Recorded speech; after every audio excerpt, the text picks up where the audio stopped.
Mais sur liberté d'expression, ouais, en tout cas, liberté d'expression, l'élo, Nambo Cannabis, il y a quand même amélioration par rapport, et s'améliorer par rapport, il y a Nengezara Liboso. Nabiso Tozomo, on te combat pour nous moni les campés, mais Poloba, mon refait Kangama, or journaliste, ça mouton, ça sans limite. Sora yen à l'icabo, Nengezali Faloba, mais comment un moro yo, comme moi, au bang, pour ébiquer, Nassimalon, moi, craqué, ya, ya. En fait, les gens confondent parfois les choses. Kozala, Koloba vérité, Nako finga, mutu. C'est des choses différentes. On est tous des journalistes, des formations. Il faut toye baga ba différence wana. Ndé nazabo so na télé nazolo ba vérité. Na kilem sous place moko bona moni accident moko salemi na collecter ba information na nga nazongi na rédaction et qui na traité yango na lobi que il y a eu 10 morts. Je donne avec des précisions parce que nazala qui sur terrain, je vis 10 morts. Ba injustice, ba place où démocratie ezali respecté, liberté d'expression eza respecté, et puis combat nangai, et puis injustice. Tu vois, injustice. Tout le monde a qui ango na régime et les kinga ezaki ko révolter nga. Moi quand je voyais ba makamsu ngezako les cas ezaki vraiment ko révolter nga parce que nga na vie nanga na ko informer bino ezala peut-être une révélation pour les autres.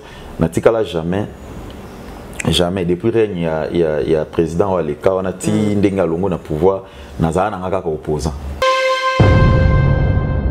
Et après ceux qui ont diffusé en haut, ils vont démentir en haut, que non, jamais c'est faux. Pourquoi exagérer? Ils vont faire comme balé.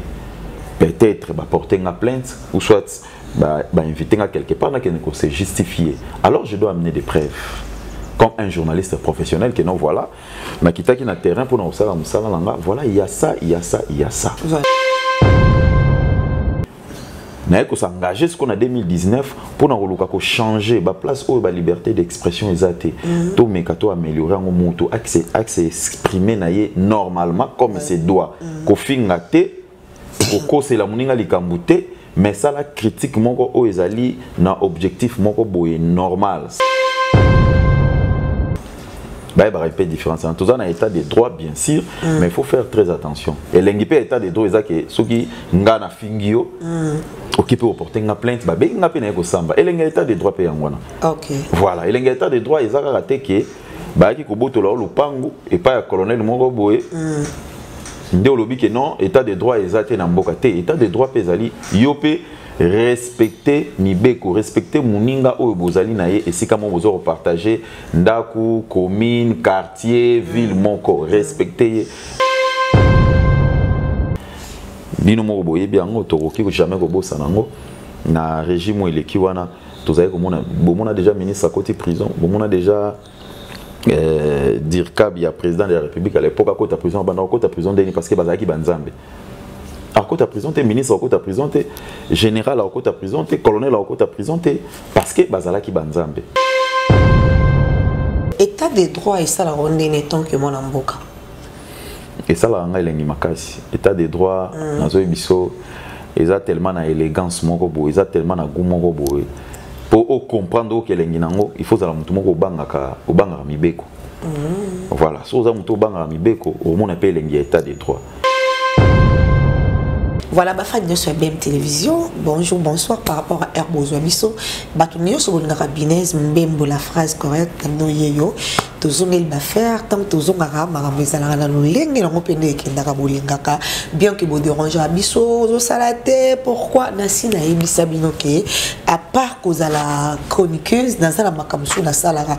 Le roi la chaîne dans un nom ngamoko, y a au moins un air moro en boîte à Abisso, tout le monde a raté, mais air moro tozongaka, pour tozara battre pour photo servir lelo toza na kati émission lelo toko solo la toyambi moko ya biso mwana mboka na kati émission lelo to solo na ye yazala ki bongo muninga na biso confrère au tondo sané musala moko mais lelo atika biso embrassa na ye carrière politique yango to mitin pourquoi pas biso peto beta tour to lukaye loko azala kati capital po akoma mingi bakota balushi bana lushi no soto pesi mbote mon oncle Guilain Obota na pesi mbote place aux allos olanda biso bana lushi no so kala mingi te tozo kitawala boye baka so eza na makasa na toujours pour nous la no musala mais lelo toza na sermo ya ko ya moko ya biso azo sala fierté na biso parce que lelo comme batno so ba journaliste ya bazanga batno bazanga tina boina non ben intellectuel pe bazalaka ba parvenir pe bazalaka moko na biso là ya ba carrière embrasser carrière politique to robeta ni masolo ya politique to robeta ni masolo ya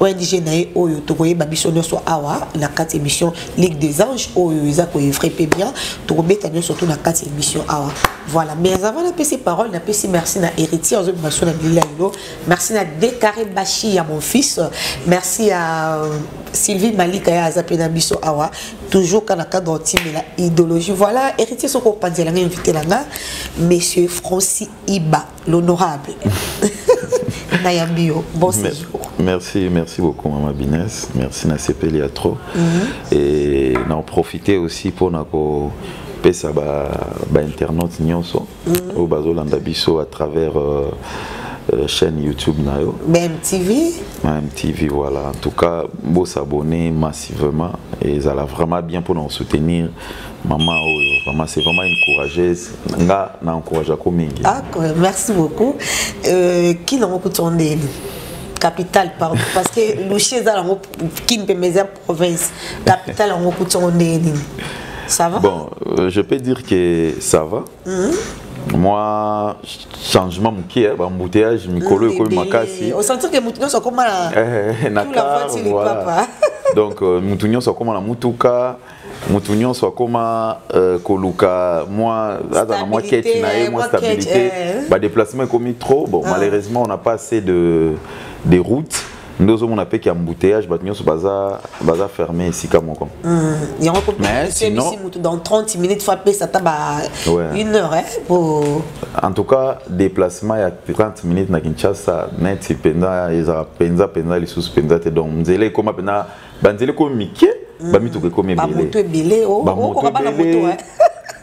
mais na mata ki yango c'est journée ouais ba jour mo les kaki on a qui voilà non on a zaka okende aéroport na yaki peka ki na ozonga na okende aéroport na tali bonabi mais na raté vol tozo kende tozala ki na nande konanga za ko memanga za ki na volant to komi côté ya ba point matete embouteillage obi ke na kokate na zui sac na ngai na chango na moto ngamo na memi yango wale ngana mo na moto ti aéroport osundel mutuka na sundel mutuka babaloki asoki na wala ndako voilà merci beaucoup service bien lelo batebele ba otala yo ba okamwa ba yebi ke ndeko Francis honorable Francis Ibazala ki mutu o to bana ko lia lisango na ye net ninga na lati bo to no lia lisango na ye mais lelo yo akomi atiki ne biso embrasser carrière politique bete biso dans l'isolo idée à kokota na kata politique gouane ya ki ondeni bon d'abord merci pour la question na yo et la question malamu mingi mena olukana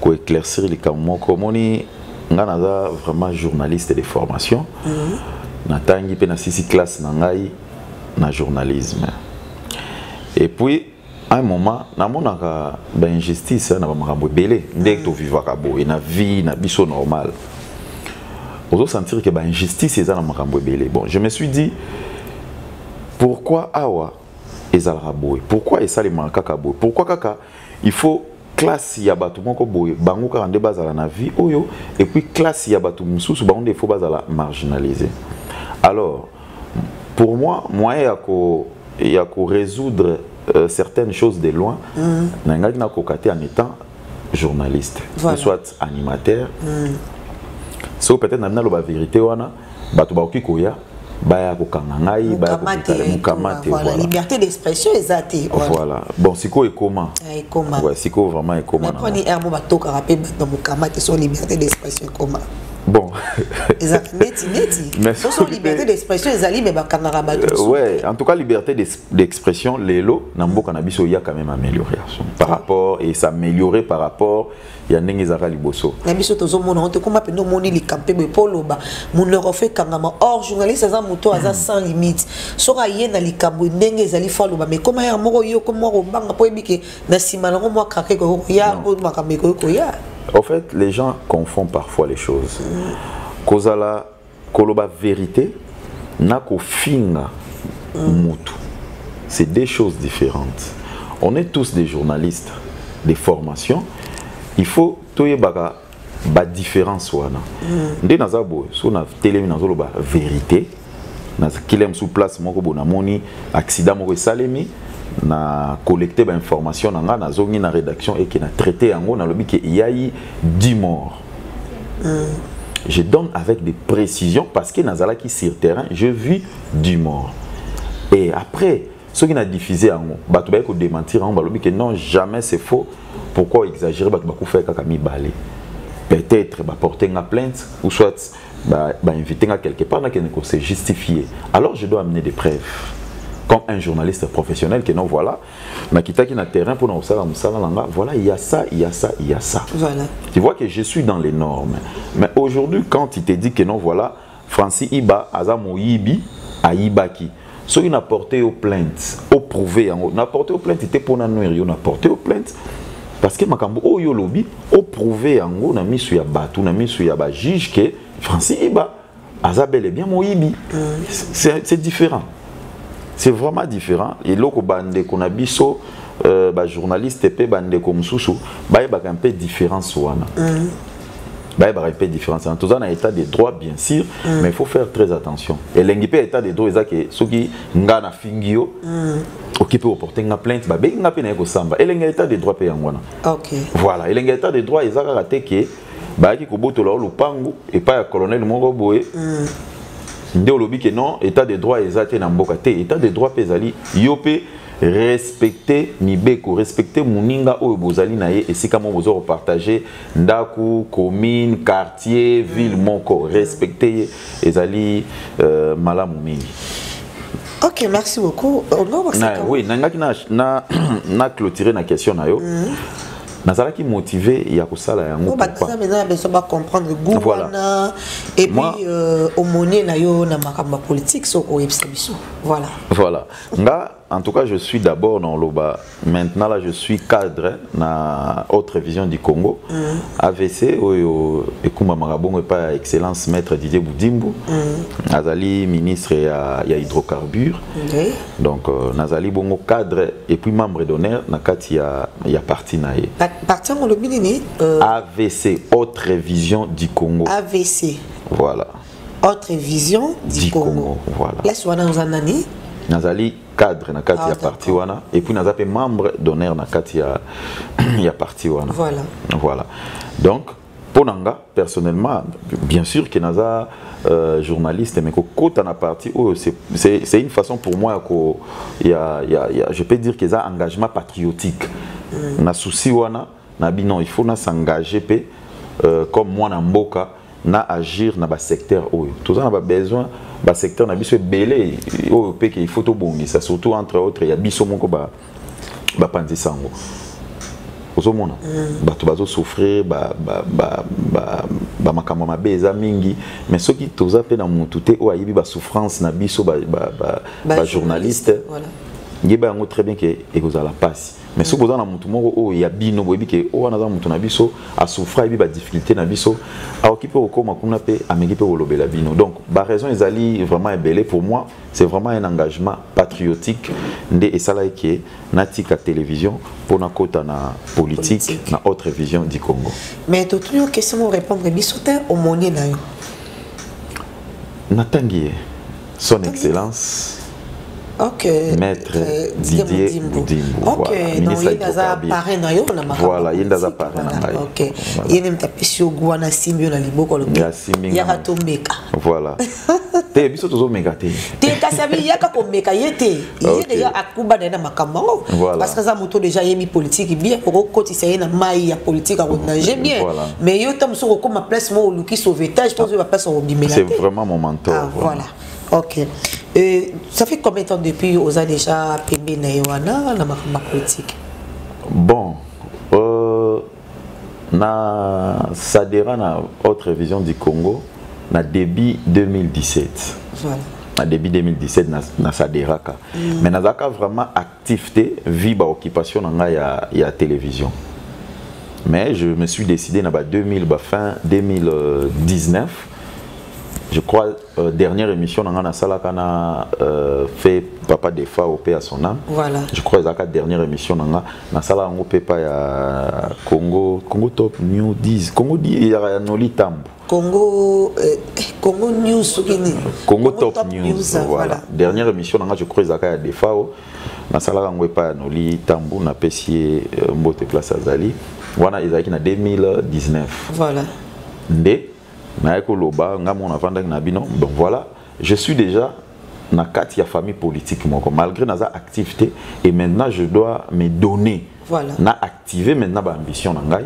nde na embrassaki vraiment na bandi pena na ba activité politique vraiment d'une manière professionnelle na 2019 donc ça fait 3 ans voilà ozali na kati ya esanga yango nazali na kati ya bende tike ningisi ozala kati wana bravo quand même parce que 3 ans ezebele kobota mona tsa ko sa 3 ans ko kepe classe ko memelo pe mayomela donc on suit déjà kubi et déjà ndenge lisano yango ekendaka voilà bit ya combat na yo tongo ya ki politique yo biki ngande na côté politique mais combat na ngeza moyo na boy bit ya combat no ezali d'abord bit ya combat na ngai ezali ko changer les choses autrement. On doit d'abord, comme partir de M. Zaya Koloba, autre vision du Congo. Nous devrions voir les choses autrement. Tu vois? La place où il y a injustice, la place où il y a démocratie, ils allaient respecter liberté d'expression, ils allaient respecter et puis combat nangai et puis injustice.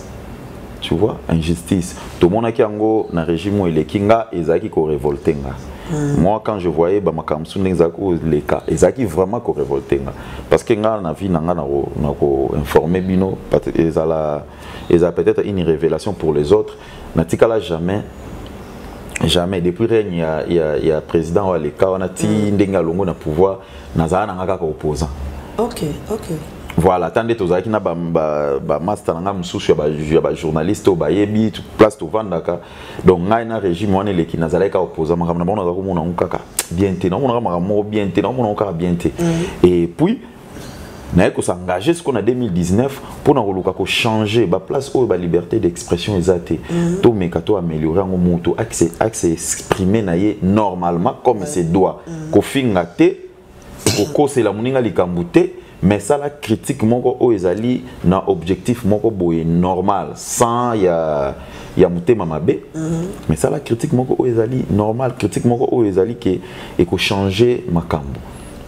Tu vois, parce que la démocratie, na mboka na biso ezala qui respecté tous ala qui na démocratie tous ala ko vivre comme si presque tous aka na jungle ezana na mutu moko bopoza ministre ezana mutu moko poza général akoki koya abotolo lupangu na yo voilà akoki koya à salignon so akoki ko sala pona parce que azo mona lokolo za nyama et tout ça ezali ko révolter ngai personnellement za ko na kata na mtema na je me disais bon makambo et aussi là quand bino moko boyebi yango tokoki ko jamais ko bossa nango na régime où eleki wana tozali komona bomona déjà ministre à côté prison bomona déjà Dirkab il y a président de la République à l'époque à côté prison bana côté prison deni parce que bazaki banzambe à côté prison te ministre à côté prison te général à côté prison te colonel à côté prison te parce que bazalaki banzambe mais aujourd'hui lit na biso nde esali ke lelo ozape ndenge poza bo business ozape na problème généralement dans on a futa hote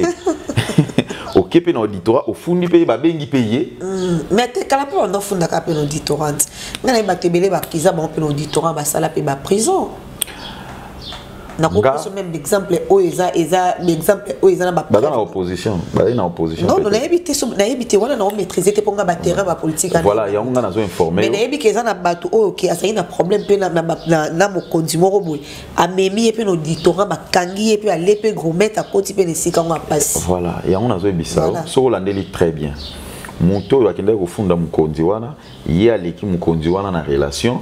Et puis, moto bakutani et puis moko a gagné, mais c'était rare. Moi personnellement peut-être aux informés, mais natika au monde en ministre de côté. Loba peut-être aux na opposition. Ndé na yebel ki bazaka au kangande ba nani ba Viena biso ba Frank Diongo ba Martin Fayulu bazo bankuba ba opposition ndé bazaka au kanga. Donc aujourd'hui quand même on doit accepter c'est là qu'il y a un changement. Changement voilà ezali bitumba o biso to bundi pendant un temps et voilà aujourd'hui nous avons des résultats malgré bato bazo ndimate. Donc c'est ça. OK, merci. État des droits et ça la ronde neton que mon amboka. Et ça la nga elengi makasi. État des droits nazo biso eza tellement na élégance moko bo eza tellement na goût moko bo pour comprendre que elengi nango il faut za la mutu moko bangaka mibeko. Voilà, si vous avez un banga mibeko, au moins appelle l'état des droits. Mais si vous avez un banga mibeko té, au moins l'état des droits, ils ont le rôle d'embellir, mais or ils ont l'embellité. État des droits, moi je crois que ils ont bien mingi et ils ont changé ma cambo belé, et changer vraiment ma cambo belé comme elengi vraiment. OK. Malgré nous avons scal boye mettons beaucoup ma rappel na 400 nzungu bobo ça na même kolobela bato et belé pe to mona bangwa bo pesa nga boye na bo pesa boye la nga boye na kolobela bino banda bakota na 400 nzungu nga benga nzungu banda bakota na 400 nzungu ma famille wana kolobela pepe sila obela na nzela boye mbote za raté ba vitre likolo akomona ta bato na yo ba votaki ye ba pesa ki ba voix ba temi na balabala oleka ba lo kwa bango te mais tango ba yaka ko luka ba voix ba zonga bana ya ba 2 ans. Mais cette fois-ci peuple pe formoli miso ba ba luka na bango ba polote ba 2000 francs ba zoaka wana te po ya ko pesa ba voix mutu na muta bunda na ndenge ne omone ondeni. Pour trop c'est trop de déceptions ba reponant boye kolobela bato ezate comme otala ndé intérêt na yo la personne occupé intérêt à peuple oyo prometaki. Bon et le golobi aux a raison.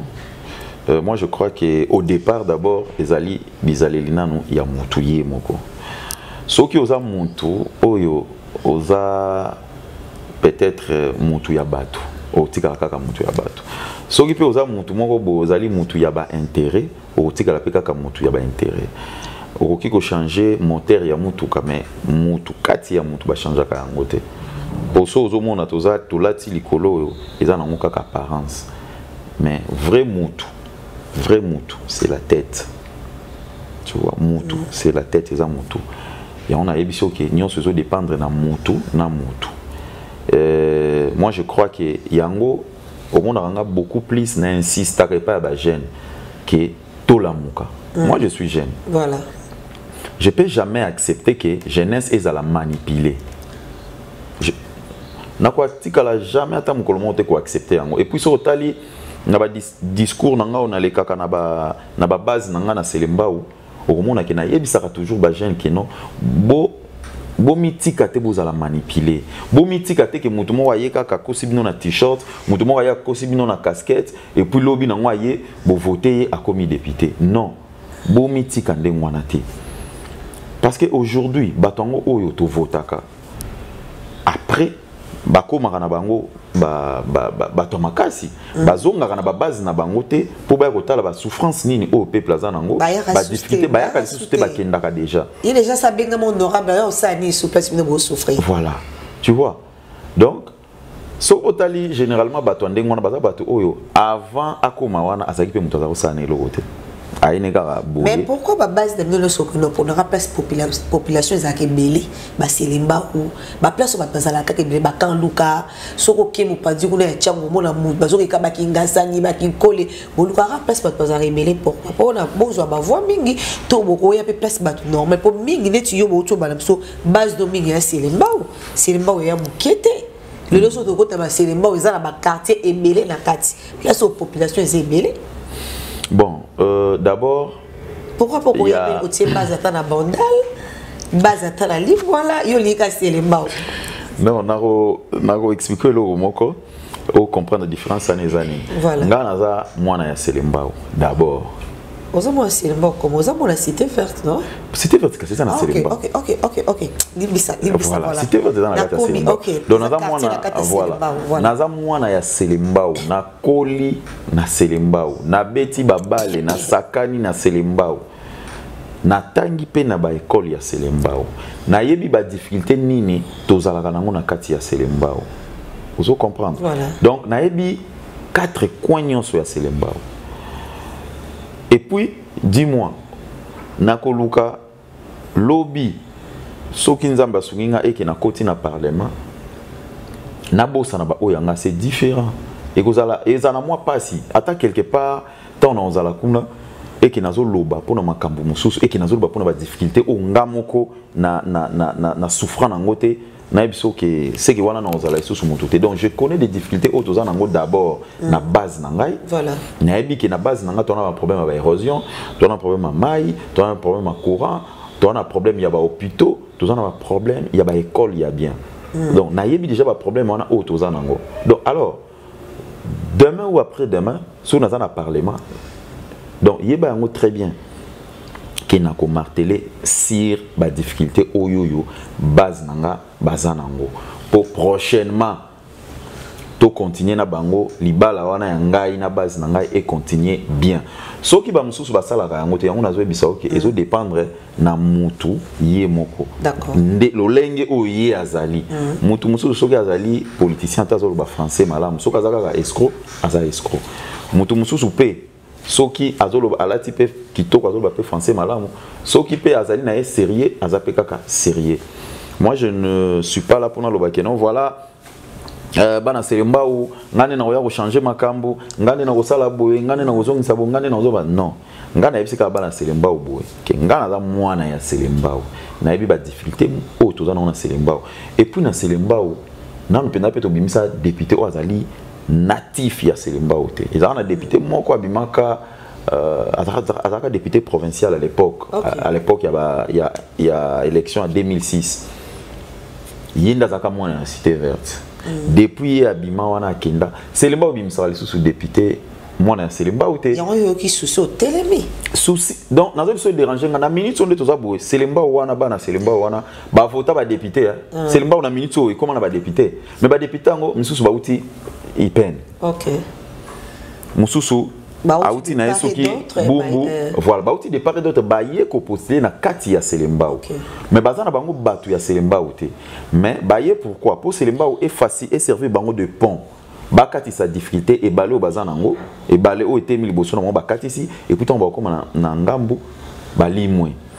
Bazumbongo et puis on comme pembe na ba élection baye lisusu ba pesi au 10 000 ba pesi au $5 et puis opozongi au voter sous batu ndengona pendant que il y a des gens qui meurent pour na ba hôpitaux bien zate il y a des enfants au bazo tanga na ba école na Selembao ba ban ezate na Selembao banzela ya malonga.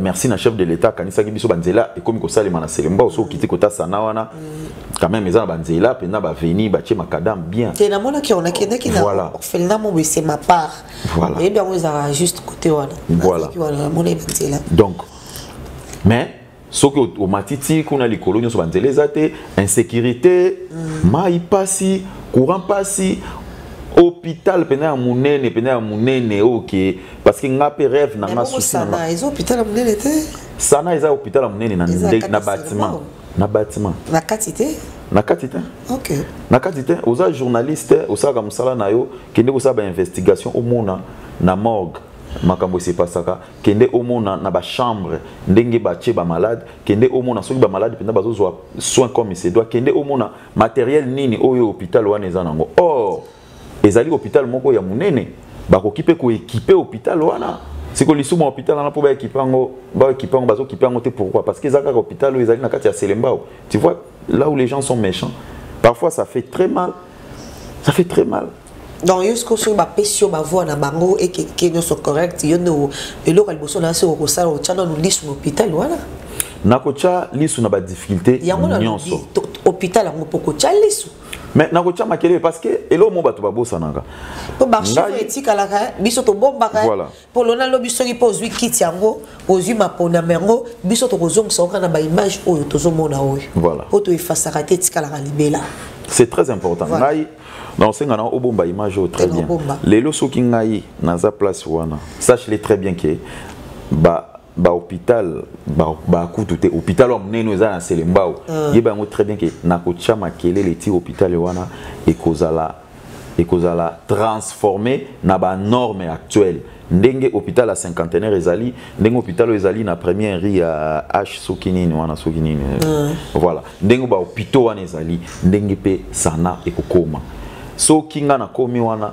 na robunda peke ba école ya minene ya l'état bab o ezali na niveau ya selembao babongisa voilà ba chia baba ba chape ba enseignant o bazali wana na condition bien pour ba dispenser cours na bango comme il se doit moi na selembao aza objecté moi na selembao azali peuple congolais moi na selembao azali na makila lokola yo mutu vanda na Gombe lokola yo mutu vanda na Masina lokola yo mutu vandi na Rigini partout toza ndenge moko biso nyoso ba na selembao alors je n'accepterai jamais Selembao ezalaka marginalisé. Donc nous voulons aussi Selembao ezana ba école bien, ezana na nzela bien, ba érosion o ekekuna o ebota mikuna na sima Selembao wana bino olekaka na balabala munene bomona raté il y a des érosions o mema bandako ya bato lelo ba famille wana ba se retrouver na balabala place au fanda ezate. Donc babilo ko wana nyonso moi en tout cas si je serai là-bas c'est pour changer les choses parce que je suis un natif ya Selembao, je suis un notable na kati ya commune ya Selembao. Ok, merci beaucoup. Oso répondre biso bien vraiment, mais honorable Francis Iba, lelo yo kaka lokoso to benga yango pe nini po oza déjà na politique kuna oza pe na masolo mususu na AVC kuna mais oye lisusu ko sala ONG po sangsaka ka misolo ya kozwa na AVC ya kozwa na politique na kozwa susu misolo na kati ya Ligue des Anges toto lo bandenge nini sembola na biso na likambo po zo sa biso mo kokoso tozo e bateska no telemi oza un cheval entre politique na Ligue des Anges po eza ONG na yo tozo e baté po bato ebele ba ko kimaka na ONG donc ezali problème à lokoso ezali une façon ezali koluka omoni Ligue des Anges ezali structure moko o esalemaki pona ko élargir ça nini champ ya jeunesse tu vois Ligue des Anges eza wana pe pona ko prêter main forte na autre vision du Congo dans quel sens ezali na ba jeune mususu pe o bazala nga politique na ki parla nga ngote na politique intéressant ngate mais na Ligue des Anges a kota na parce que ezali structure moko o ezali kosunga kosunga ba jeune ba fille mère ba jeune garçon bazali na ba talent na bango o ki ba talent na bango ezali étouffé bazana ba bato ba ko pousser bango te po ba kende liboso na biti nini ya lucratif ou non lucratif sans intérêt. Non lucratif. Non lucratif. Tout ça, quand on les fait, tout ça lango na avec les moyens où tout ça lango ya mukiwana, tant tout ça lango, tout ça laté flèche mongo ya retour et zongela biso non. Tout ça lango parce que to lingi bana ya Selembao. Tout ça lango parce que tout ça pe na besoin Selembao et développer. Tout ça lango parce que na Selembao il y a des jeunes talentueux. Peut-être bino bo soukar bino kaka na ba musicien ou kaka bazana bango na ba villa wa ba mais oui mais soko zupe micro na yo soko zupe micro na yo je me suis OK tala voilà OK na ba coulisses il y a ba jeune o bazo beta na bango ba musique na ba coulisses on a dit vrai que oh mo comment mais oh ah ça ninia mais pourquoi pas ba jeune wana totombola bango nde mission ya Ligue des Anges. Ok. Et le moyen qu'on propulser. Ils ont propulsé. On va vedette un arbre et autour du non seulement pas vedette, il y a des filles mères au bas où tu as formation à couper côté. Plus de 20. Ok. Au sein de ma machine, ma matériel, non non c'est ça. To somba kindambu mais le kuta ma bete ndambu pe to luwaki. Parce qu'on bureau ils ont des watts. Plus presque zo bomba na ba to belé, ba zo ko sela ma ONG bureau zo zalaté. Bureau. Emplacement pesa ko tchaba tongo ezate za kaka kelelo ba fanda ki wa, le ba fanda ki to zo e batezo sala moins désordre pour le soto bois qui mise en gambo bato ba ONG et les qui est débordé et comme il somme talala la muka c'est ONG né la muka c'est ONG né ba ONG sans bureau sans place pour installer ba tout mususu donc ils ont ça la mission moins désordre et on le croit tout yambi o ya yo bureau izawapi et puis siège surtout ko loba. D'abord, maman nangai na obandana ko répondre na question yo na ko ebisa oboy. Omoni biso pona na prouver yo o aider pe bandeko bazolanda biso tshela bango ba image.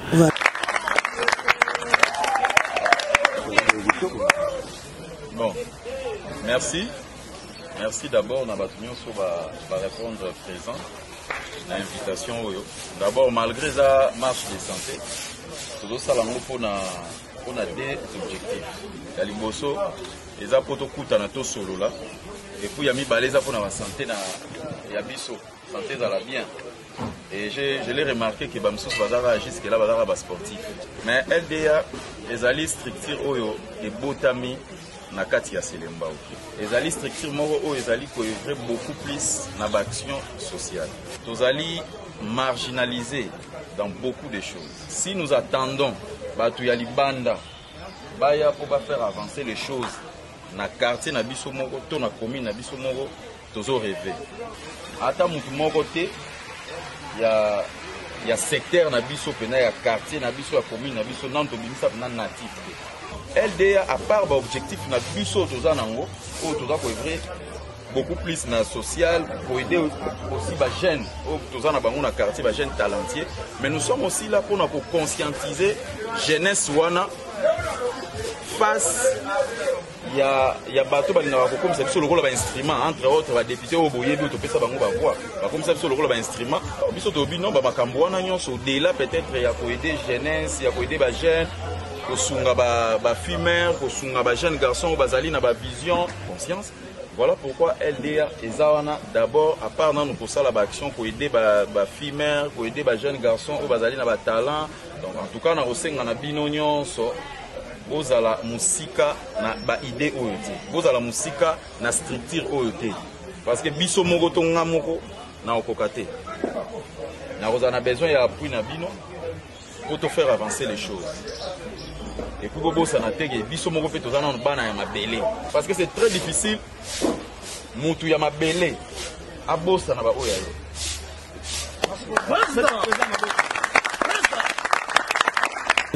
Nous avons organisé un tournoi de foot Oyo et Sangisa qui les 18 quartiers à Selembao. Tocha enveloppe moko il y a bien tant nos autres enveloppe il y a bien enveloppe il y a bien pour une équipe gagnante. Tocha les enveloppe il y a bien pour na Oyabima deuxième. Tocha les enveloppe il y a moins bien pour na Oyabima qui troisième. Et puis quatrième topé ça qui bango l'Oya Bavarez équipement. Voilà. Tant que tu as qui ango mbongo wana to sala qui senga qui aide ni na gauche ni na droite. To sali ango biso moko. Mutu oyo après biso main forte na yé asungaka biso parce que il faut to lo bara vérité ezali jusque là ezali excellence Didier Boudim. Kaka yende to fanya na AVC kaka. Tozaka AVC. Voilà, tu vois. Alors, à part ça, mbongo utaki France, mbongo utaki Belgique, mbongo utaki Boy, mbongo utaki Boy. Neti cop. Bozo ba mbongo loko ezoya ba pesa bana batu ah mais comme non no ba bien commun. Voilà. Oyo mbongo et ba bien propre pardon. Oyo mbongo na ye kotaki na projet wana abenga ona numéro ba kenga na tindelaki monsieur Francis ba 1000. Na tindelaki autant. Sikoyo.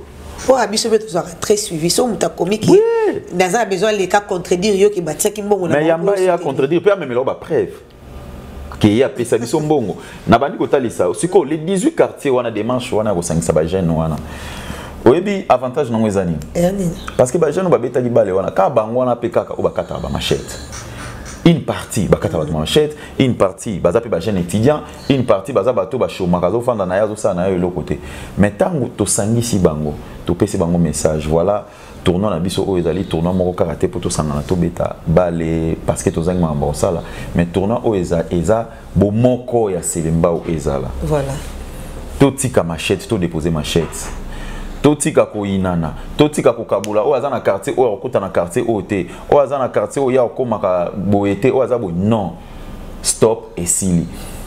Est-ce que ezali développement ou pas? Aux journalistes on a posé aux questions mais bateau dans d'habitude on a quand même démarche wana. Je l'ai fait seul sans que nacha na numéro dans bateau babenga basunga na longo wana na kenda na ba orphelinat ko n'en parlons même pas na sala yango plusieurs fois ba orphelinat eza na niveau ya Selemba na kenda ko na orphelinat moko cri des enfants na sokozo kita na avant comme kitoki mo aussi na gauche cri des enfants. Vous pouvez aller vérifier. Je suis allé là-bas avec mon équipe. Je me suis débrouillé tout seul et en arrivant là-bas nam sangwama on a kuta mwana moko boya kufi mwana moko azana ba 3 ans pour na manque ya kisi pour na manque ya soins et ça m'a choqué na kokaki ko longwa place wana ndenge wana te na tikaki na salaki pe pona ba o bazalaki wana. Il y a des orphelinats na Selemba o bana bazozanga ba musi bana bazola na mabele. Est-ce que ndenge toza bo bana o biso to boti soki mwana na yo na karo ndenge karo za bo mwana na wala la wana na karo titongo o supporter yango faut pesos à la paix bato o bazo ko encadrer bango pour biso to mona pe mais ils n'ont pas de moyens. Non bato belé ba comme sango ndenge nini so batindi ba don ba yepa basunga et comme on a ba poche na bango to mona yango to mona pe na ki tozo so blé on orphelin ba yo tikela bana yo tekango abeki ba maman bateka pe mais boya na ba carton ba poulet na ba carton ba bleu et comme il a un cop na yi yango tozo beta sete mingi orphelin mingi ba ONG mingi et comme ba copie ya bato ba kibel na sima bana bato ba orphelin pour yebi ke moto apesa ka orphelin apesa ranzambi de bible lobby tant yo romona bongo les orphelins na sunga mais et comme de ko enrichir bato mususu na coulisse mais netinga nga sala suivi so na pesi ndenge mwana lobby na ozonga. Est-ce que moi non akufa ki bakundi? Est-ce que akundana na condition o esengeli? Est-ce que moi non akufa ki moi non azaki obela pardon? Est-ce que balandeli ba soin na ye? Est-ce que moi non bandaki ba muso to sombaki? Est-ce que quand même bana bazola le lango? Na kozonga na kosala suivi parce que eza makasa te eza mbongo. Tant toza ko bimisa yango pona kosunga ba orphelin, il faut suivi nango ezala. Na okiko ya teke na ba mbetu na ba tricot na bilamba je donne et puis na baloli na kei na kozonga liso après une année après non je ne peux pas faire ça ezambongo nazo sala yango te kaka po bato ba mona ngai nazo sala yango te parce que kaka bato il faut pas voter nga c'est parce que d'abord au départ naza mutu oyo ya bolingo na lingaka bato d'abord des nature voilà pourquoi ils ont poussé nga na mona kaka bano baza na orphelinat wana baza différente na bana na ngai. OK. Place où bango ba se retrouver wana eza bango te mutu balinga bazala na orphelinat. Oui, oui. Mais sous ça parce que pour ba parents ba kufaki, mais sous ça parce que pour ba parents bazaki ba irresponsable. Donc ba kutana wana na ba circonstances où ezalaki na volonté na bango te. Alors pourquoi on doit abandonner bana wana? Pourquoi abandonner bango te? Alors ce qu'on peut si quelque chose il faut ça la suivi nango. Mais est-ce qu'on peut sur le bic aussi ba fille mère au web machine sous et l'axa bango kotonga et l'axa bango misala maboko. Est-ce que si les autres continuent pour biso retour à peine a besoin de ça la descente quand on écoute la ça évoluer. Et ça groupe par groupe. OK. Et cause à peut-être 20, vu des moyens, on n'a pas assez de moyens, et cause à peut-être 20, bah ça balandi formation, so bah si ici, tous les saisons sous ce zoya, sous ce bandi et saison qui connaît bandité.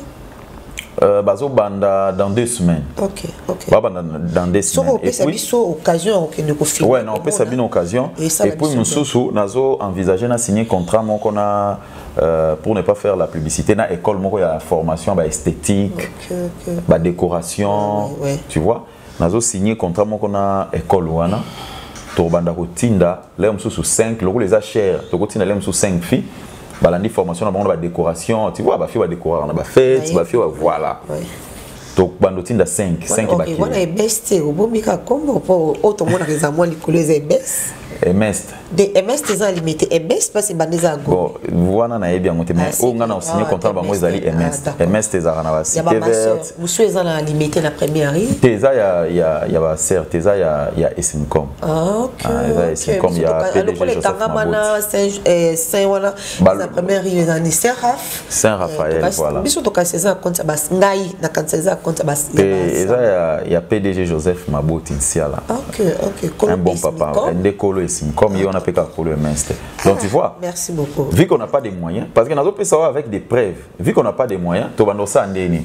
totindi 5 filles bakei na mutu na mutu aponi option na o akosala balandeli formation so basilisi wana basilisi bapesi bango ba brevet totindi sous 5 parce que ba moyens zate voilà des visions que o ngana zana il y a des filles mères o bazana baselemba wana baza abandonné parce que abota kina mobile moko azana irresponsable est-ce que fille ande mwana ndeka abota na mobile aza irresponsable toti ka vie na epé esuka kaka wana akende ndenge mwana tia kokota na mabele voilà donc ezali moko ya ba objectif ya structure nanga o ezali Ligue des Anges. Jusqu'à présent, on n'a pas de partenaires. Dans une sorte de partenaire, il y a Ligue des Anges, autre vision du Congo. Et si vous avez la sortie officielle, non? Oui, déjà tout ça la sortie officielle. Voilà. Et est-ce qu'on place mon autre question à Ozo qui m'a rapporté comme chité déjà. Siège il y a Ligue des Anges et ça na bagading na avenue Madouamba. Kaba côté kuna ba selema. Donc objectif nanga objectif nanga ko to moni les 18 quartiers nyon sur Selemba. Ouais. Et kozala na ba bureau. Na ba bureau wana to kopesa kamale male mede to okende ba to nyon so bazo s'adhérer to kopesa bango ba carte. Carte wana ko permettre yo que les jours kozala na likambo.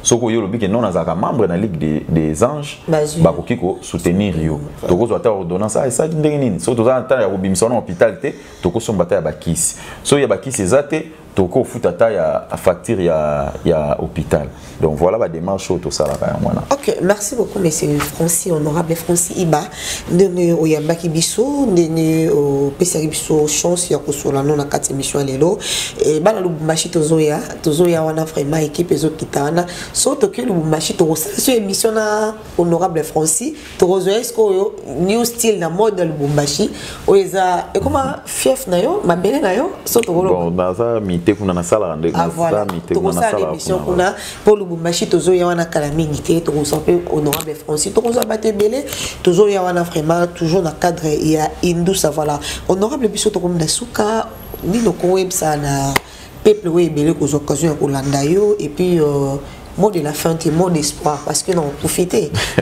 mot de la fin soit profiter mot d'espoir ni européen ça la batuyo so balandi po balingara politique en général en tout cas liloba ona okiko yebisa bandeko bazolanda biso partout dans le monde entier surtout bato bazana na Kinshasa en général tous à la kaka na conscience tu vois pour nous changer mboka to changer makambo ezo senga kaka président de la République ezo senga kaka ministre ezo senga kaka gouverneur donc yo moko place ozali place yo ozali ministre ozali pardon ozali président ozali gouverneur ozali nyonso alors il faut que soit conscience ezana eloko mususu kozela kaka teke baya kosala ngo pona yo moko d'abord ozwa engagement il y a kobongisa place yozali eza problème il y a conscience d'abord OK congolais il faut akotisa yango na makila na ye bien sûr nous avons des difficultés bien sûr que nous avons voté des gens pour lobby ba songa biso ba longola biso na précarité tozanango mais ces gens là bazali banzambete baza batuloko la biso ba okiko trahir biso tout comme peut ba ko trahir biso te alors ceux qui tozana conscience na no biso moko même trahison na bango et ben non ça la biso opacité d'accord tu vois donc tous avoir conscience place aux alliés bongisa yango place aux alliés se comporter bien tout ça mibe quoi l'état place aux alliés ceux qui salité les alliés bongisa poser la l'état te donc c'est vraiment très très important et puis na opé ça bana selemba union son mbote sans oublier aux angate on avancé na opé ça bana selemba union son mbote ya ba carte union sur ya selemba au bazar bah ça honorable sonité hein oui c'est sonité bo chaye penza poa bo c'est soni ah to ebité baza pene belé na opé ça ba union son mbote et puis nako remercier yo ezala mbala liboso pe mbala sukate te ya to mbala de tonabi ke to sala on ndinga Lubumbashi siko na ndinga lushi